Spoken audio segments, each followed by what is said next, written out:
Good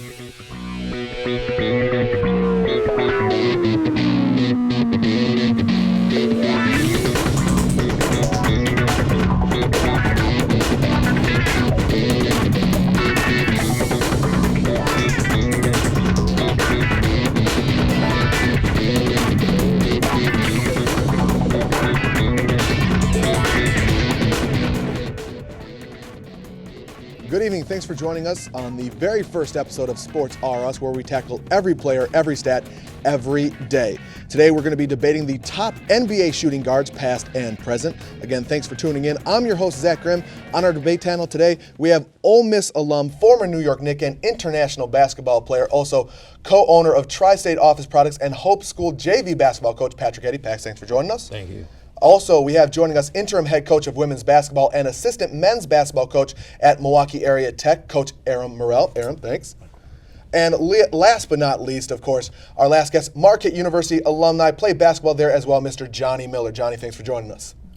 All right, let's get right into it. How do we choose the top 10 shooting guards of all time when this category really has seen some of the most prolific players ever to play the game? What is the categories that we're going to be using to kind of rank these guys? What is it? Well, the first thing you want to do is look at championships, because of course championships are how we gauge things and level things. And then another one is statistics and skill level. That's one thing I would say. Coach Morrell, how are you going to be ranking these guys? What is your statistic like? I think definitely statistics are definitely going to be one of the criteria, but I like to also think that ways players impact the league and the level of play amongst other players in the league. Johnny, is legacy something that we're going to be looking at today too? I think it is. I think one of the important things that my gentlemen had mentioned here are things I don't want to repeat, but however, I want to look at the overall game, whether they played great defense, offense, and were they a student of the game. That'll all be included when we go through the list. It should be interesting. So let's start it off. Our production team put together the top 10 list of all-time two guards. Let me put that out there again. Our production team did this. We are just debating it. So let's make sure we get right into it. Let's get into number 10, sixth all-time in games played in NBA history, second all-time in three-pointers made in NBA history, and a five-time NBA All-Star. He is none other than Reggie Miller. Johnny, where do you put Reggie Miller on your list of all-time twos? Hold on, that's Patrick. Okay. Oh, I'm sorry, that's Patrick. fine. That's fine. My mistake. Well, Reggie Miller is definitely one of the best shooting guards ever. You have to go with guys like Dale Curry, who could have definitely been on that list, but his accomplishments alone puts him at number 10, I would say. Reggie Miller, where do you put him? I had him a lot higher on the list, actually. I had him roughly somewhere around 6 or 7, and that was based on, from a two-guards perspective, Reggie had a killer instinct, and you had to be accountable for him almost always. He had the ability to change the game within the game. You had the game plan for Reggie Miller. You're talking about legacy now. Where does Reggie Miller rank in terms of legacy of the NBA? I think he probably ranks a little bit lower than 10 in my opinion because he never won a championship. The one thing I thought Reggie's biggest asset was the psychological part of the game. He can get in your head. That's Spike Lee. He can get in people's heads on sitting on the bench. And that's one thing. I mean, a single instance like that, everybody knows Reggie Miller from those years competing against the Knicks in the playoffs. Right. That right there almost puts him above some of those other guys because he meant so much to that era of the NBA. I mean, am I wrong? No, you're not wrong. Another thing that we failed to mention is just the style of the two guard was the guy that worked the most. Oh, You have to feel sorry for John Starks because they have to go through picks and get banged up. 7 picks. Right. And like you have the Rip Hamiltons of the day, guys who Right. just their job is to be in tip-top shape so they can run all over the court. Right. Yeah, And Reggie, Hamlet check of the definitely past, key. the guys Right. that never stopped. Right. These Yeah. are the guys that Reggie Miller fall in that category, I think, in that he never stopped. He always played, and he played tough defense, and he always tried to get in your head. The guy talked nonstop the whole game. Well, it's just number 10, so let's see who else is on this Okay. list. And let's move on. Number 9 on our list, all-time leader in three-pointers made in NBA history, a 2-time All-Star, a 10-time NBA All-Star, and a 2-time All-NBA selection, still playing the game right now at a pretty high level for Boston. One Mr. Ray Allen, someone who we know pretty well here in the city of Milwaukee. Johnny, where does he rank on your list? I think Ray Allen, from my viewpoint, probably should be number 10, actually. And we should move Reggie up one notch, only because I think one thing Ray Allen didn't get in the NBA was respect. I've seen Ray Allen, particularly in the Bucks game, get fouled on a game-point shot. They didn't even call it on the dunk. And I said, you know what? That's a matter of respect and not giving him the credit he deserved. Now, he's earned that credit over the years now with playing with Boston. So I think that's why I would say he should be probably a little bit lower, but his skill level compared to Reggie Miller, I think there's a huge difference. Coach Miller, where is he on your list? I had Reggie Miller and Ray Allen neck and neck. Okay. They were both, you could have flip-flopped them. And probably because Ray Allen, the respect that you say he didn't get was probably due to his demeanor, his personality. He's not that tough as nails type guy. He's as smooth as they come. And he won't get that end of the game foul because he's not known as an aggressive type guy. But at the end of the day, Ray Allen is definitely and still is considered one of the best sharpshooters that the league has ever seen. Patrick, where is he on your list? I would put him right there at 10-2. You know, I knew him personally. Used to call him Sugar Ray, no pun intended, because he's just smooth. And right off my mind, I'm thinking of downtown Freddie Brown. I mean, here's a guy who basically give you 30 points anytime. And early in his career, you may not know, I played some pickup with him at Marquette. I used to wonder that Ginobili step. He had the Ginobili step, and I would think, man, how does he even attempt to do that? So, well, I'm going to say he's at number 9 on this list. I have to say, I don't think I have him in my top 10. Okay. That's personally, but I'm not the basketball expert. You That's know, you guys. I here. almost said that, but you know what? I would give it to him mainly because I think whoever put this list together, they came from an early, a newer young bucks. generation, It's the young young bucks. bucks. And I respect their opinion because Right. they're the ones that's carrying the game forward now. Well, talking about the Young Bucks, this is definitely a guy that is from a past generation at number 8, Basketball Hall of Famer, a 5-time NBA All-Star, and a 4-time All-NBA selection. He's known as Pistol Pete Maravich. Coach, where do you put Pistol Pete? It's hard. He's such a legend in the game. He is, you know, and probably because he is considered old school, I lowered him on the list because he was primarily known as a passer. I mean, his scoring days really go back to when he was in college, when he averaged 44 points a game. But for the most part, I don't think that he really transcended the NBA game. He was excellent in it, he performed well, but his list of accomplishments, and as we talked when we initially started, those list of accomplishments have to play a part in how he makes the all-time list. Pat, Pistol Pete, where do you put him? well, actually, he has to be, I put him much higher than 8. And the reason being because this may be a surprise to some people. I think Pete Maravich is the best skilled player ever over Michael Jordan. Ever to play the game? Wow. Skill-wise. Because if you do basketball camps or any kind of skills now, you have a million Pete Maravich drills. I haven't taught a Michael Jordan drill yet, and that's no pun. But the skills as it relates to what you need to do to become a better dribbler, a better shooter, is Pete. So I'm putting him high. Johnny, do you agree? You got one guy who says lower, one guy who says higher. You're the tiebreaker. You know, I think that Pistol Pete 8 is a rightful place for him, mainly because I grew up with Pistol Pete. I saw what he could do and what has accomplished both in pros as well in college. I think you got to give a lot of credit to his dad. His dad was a skill-driven coach.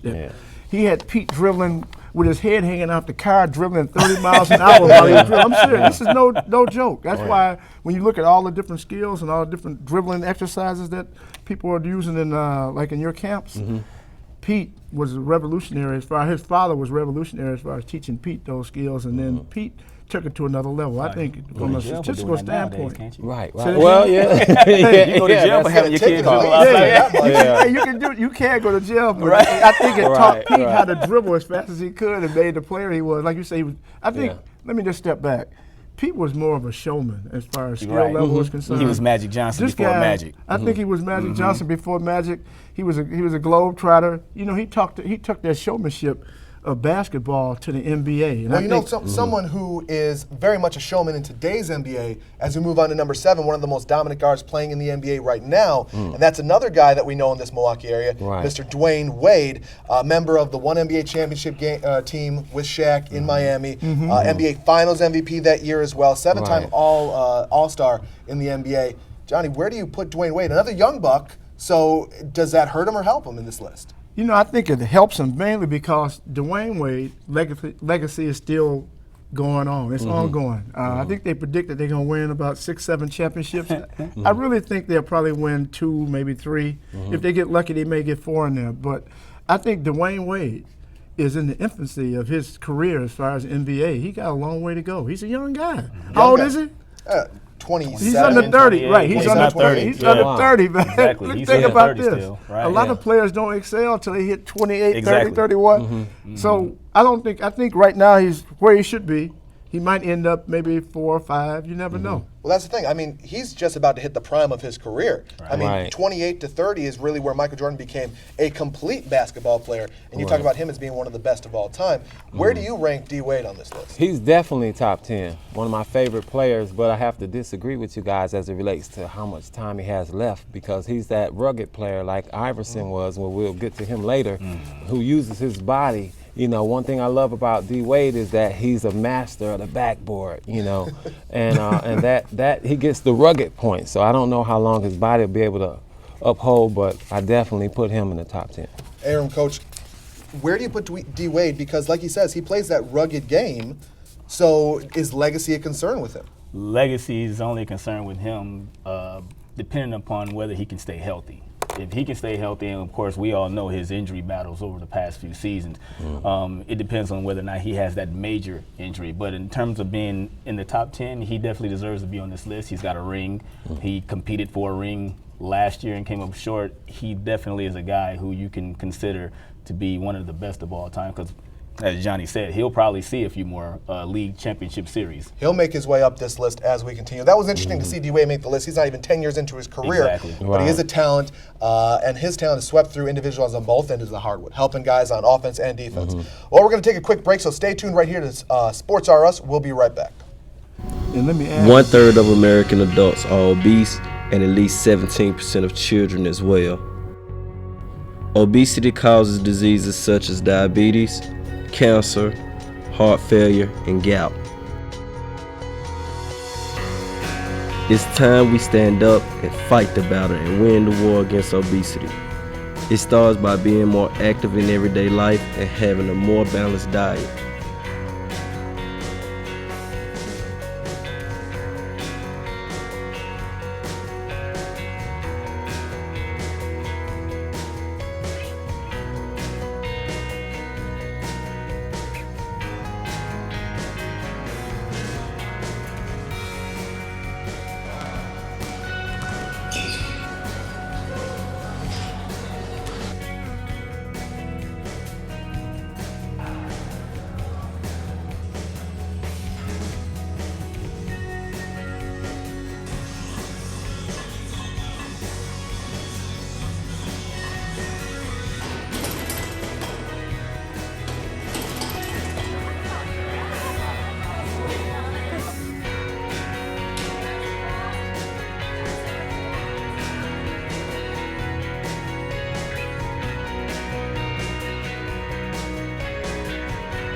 Stay active.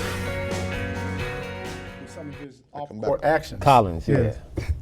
Welcome back to Sports R Us. If you're just joining us, where have you been? We're counting down the top 10 NBA shooting guards of all time. We left off at number 7, Dwayne Wade of the Miami Heat. Now moving along to number 6 on our countdown, and coming in at number 6, none other than a member of Phi Slamma Jamma, a basketball Hall of Famer, one NBA championship team. That is Clyde the Glide Drexler. Played for Portland, played for Houston.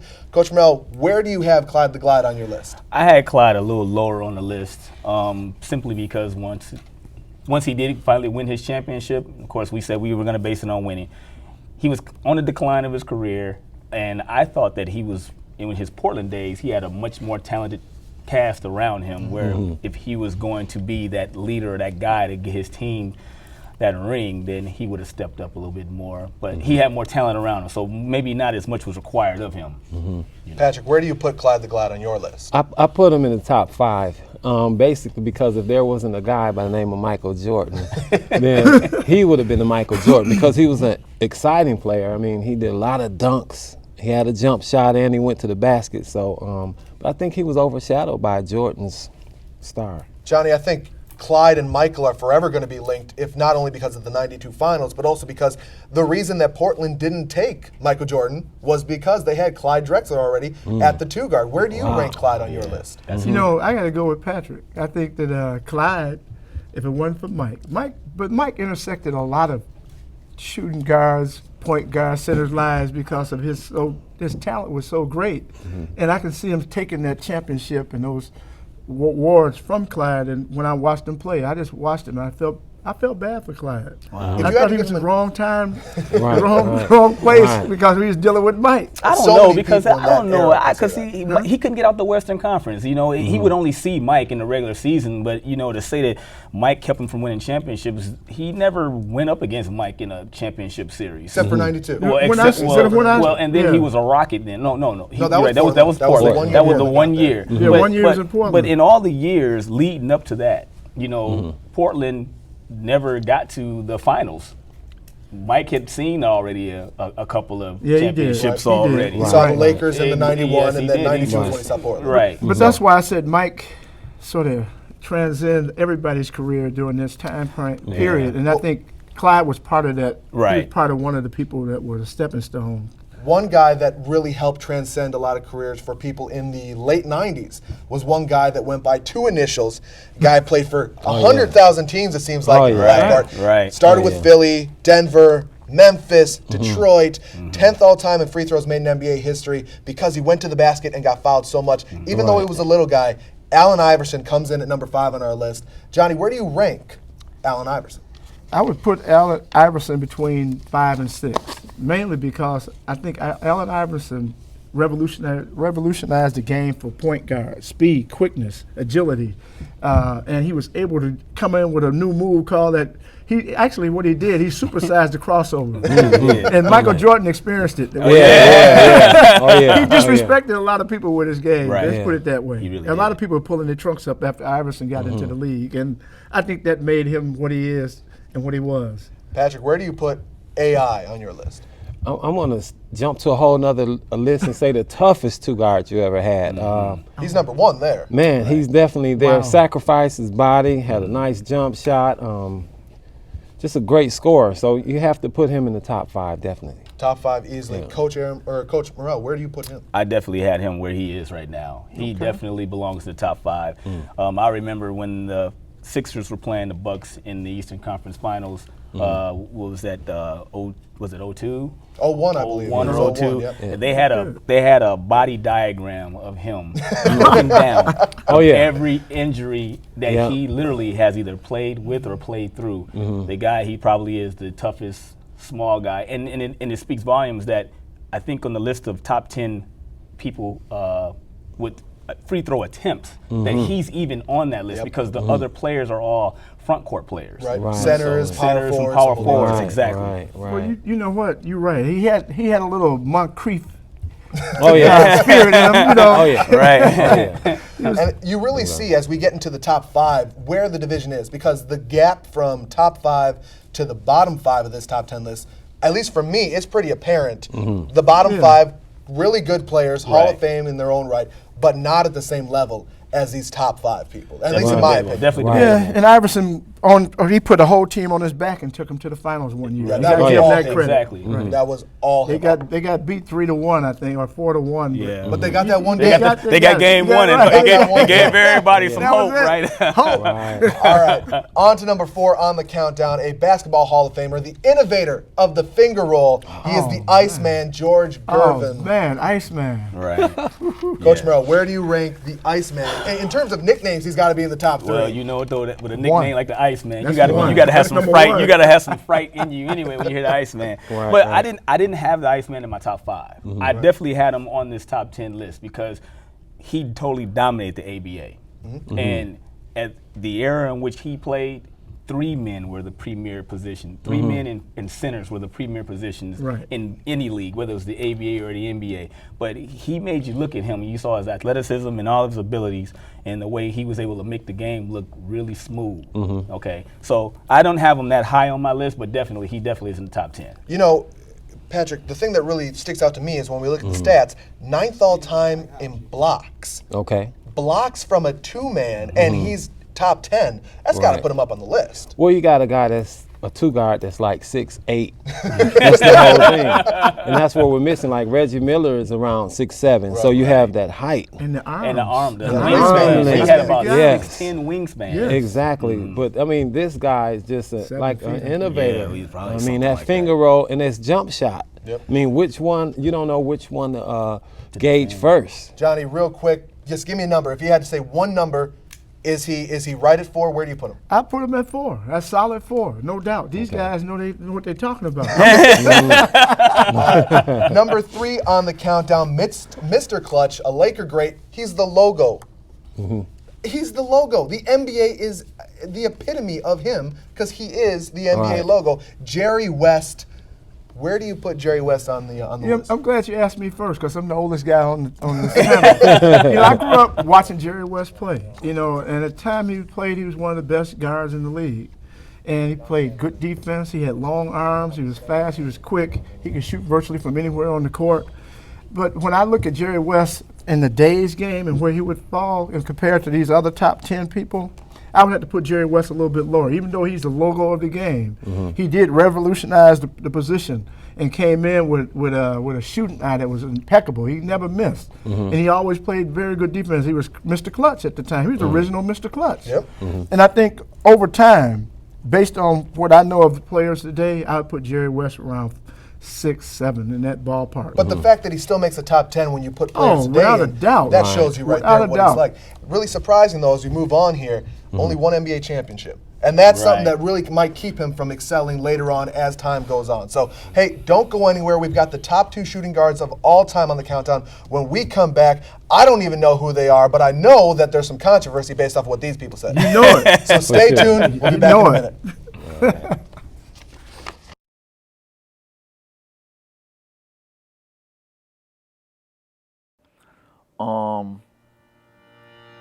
Well, Chill Sweats actually, I've been working on it for a little while now. I actually probably established it in about 2009. The idea and the motivation behind the whole idea was when I was younger, about in middle school days, I remember when Fabulous came on the scene, you know what I'm saying? And every time Fab came on the scene, man, he had, the academic jogging suits and stuff like that. Every color, you know what I'm saying, wore with the Jordans, Dookies, anything like that. And I love that look, you know what I'm saying? And like I said, now that I'm a little older now, I realize that sweatpants are comfortable too. And that's probably why I wore them all the time, traveling and stuff like that. So when I bought my first academic suit when I was about 15. I think I was a sophomore. And it seemed like they just pretty much just stopped making them from then on. You know what I'm saying? When I got old enough I got my own job and stuff like that, and I got old enough to actually buy them, all of a sudden they didn't really focus on the whole jogging suit look anymore. So that's where the idea of me putting together my own sweatpant clothing line came from. Well, I plan on who do I really plan on reaching? I could say everybody, but I think my target audience is actually the college student, just simply because I'm a college student myself. So, I wake up early mornings. I'm a television student, so I'm at school from 9 in the morning to 12, 11, 1 o'clock the next day. We're back here on Sports R Us. Now, before we get to the last 2 athletes on the countdown, I want to go through just from you guys, before we'll recap 10 to 3, but before we get to that, is there anybody that we haven't said yet, aside from the top 2, I think we know who it's going to be, but who should be on the list that isn't? Well, definitely Joe Dumars. Joe Dumars had championships. He was like one of the best defensive players, and he had great offense. So Joe Dumars definitely belongs on the list somewhere. Johnny, do you agree? Well, that's my criteria. Good defense, good offense, good team player, and a student of the game, Joe Dumars. Now it translates into being a I manager. concur. Joe Dumars has a couple of championship rings, was always on the All-NBA defensive team. Definitely should have been on this list. All right, so let's document the top 10 to 3 that we've gone through so far. Number 10 was Reggie Miller. Number 9, Ray Allen. Number 8, Pistol Pete Maravich. And then after that, we went to number 7 with Dwayne Wade. Number 6, Clyde Drexler. Number 5 was Allen Iverson. Number 4 was George Gervin. Number 3 was Jerry West. And now we here are at number 2. Now again, We did not make this list. We are debating this list. Our producers gave it to us. Number 2, played for the Chicago Bulls and the Washington Wizards, Basketball Hall of Famer, member of 6 NBA championship teams, 4th all-time in field goals. There's a lot of stuff to say here, and I don't have all the time to say it. He's Michael Jordan. Don't say Right. it. Yeah. Right. Coach Morrell, how was Michael Jordan number 2? This is a farce. Cancel the show. Right. It's a farce. Let's throw these out. Throw them out. He is the NBA. As Magic Johnson and Larry Bird, they say saved the NBA in the 80s. Michael Jordan made the NBA global, worldwide. The Jumpman logo. Oh the my whole goodness! deal. I mean, Jumpman, even today, Michael Jordan, and in my opinion, Michael Jordan can probably still get on the court and Yeah, play. I agree. I think he could go out there and score 15 a night easy. Exactly. Yeah. Right. You're right. His list of accomplishments are too hard to name. Any NBA accomplishment or award, he's won it. Johnny, is there any argument that can be made that puts Michael Jordan at number 2? I can sit here and theorize and play games with people's minds, but there's no realm of reality that I can think of making Michael Jordan number 2. The fact that we have him number 2 is good for discussion. Let's put it that way. Right, It's an right. exercise in a mental exercise to figure Right. out why would he be number 2. Well, to bring a little knowledge, and I'll give a little credit to my brother. If I didn't have my brother to emulate, then maybe I would not have been better than him. Okay? Oh, yes. Put it like that. We were Right. close, but I would say I made it better. Kobe was able to watch not only Michael Jordan, but he's good because his father, Jelly Bean, was a professional player too. Yes. So at home he had the training and everything that he needed to become a prolific player, but then you had Michael Jordan, you emulated his voice, The whole The whole hair, the whole everything. stilo. The whole thing. Right. And that's something, and you mentioned the name, and you know that if Michael Jordan is number 2, you know who number 1 is going to be. The top shooting guard to ever step foot on the court, according to our producers. Yeah. Member of 5 NBA championship teams, 8th all-time in points in NBA history, 10th all-time points per game. It's Kobe Bryant. Number 8, now number 24. Where do you put, is Kobe Bryant, is there an argument to be made that he's No. number 1 on the list? There's an argument, big time. He's not above Michael Jordan because, like I say, without a Michael Jordan, he would not have had that game to emulate. Now, he's number 1 for emulate Michael Jordan, the clone. He is. And he's good. I give him all the credit for doing that, But Michael Jordan's championships, matter of fact, let me go off of basketball and his recoveries to injuries. If you ever saw Michael Jordan turn an ankle, you saw him in the pool recovering, Right. So his whole total commitment to the game makes him number 1. All right. Coach, number 1 Kobe, is that legit? No, and that's no discredit to Kobe Bryant at all. Let's get that out the way first. Kobe Bryant, if you wanted to have an argument and say Michael Jordan is 1, you would make Kobe 1A. If we were going to do that. That's the closest way to do it. That's I like the that. closest I way to like do that. it. I think that's Johnny, a do you good agree? point. Is that the only way Kobe's number 1? You know what? Just saying from you guys' view, and then try to imagine how Kobe could be number 1. He had to first of all win about maybe 3 more championships. Let's just look. The list keeps evolving anyway. So Because he's Kobe- still playing. Yeah, he's Yeah. still He playing. can still do He some is. stuff. So he He's still has an opportunity. I don't think he has an opportunity to exceed Jordan, even if he won 3. I think in the image of the people and out there in the real world, say Mike is still number 1. And I don't think there's any way that Michael Jordan cannot be number 1. But then again, I did not make this list. None of us did. We just debated. Thanks for joining us tonight here on Sports R Us. For me, for Patrick, for Coach Morrell, for Johnny, we want to say thanks for joining us, and we'll catch you next time right here on Sports R Us.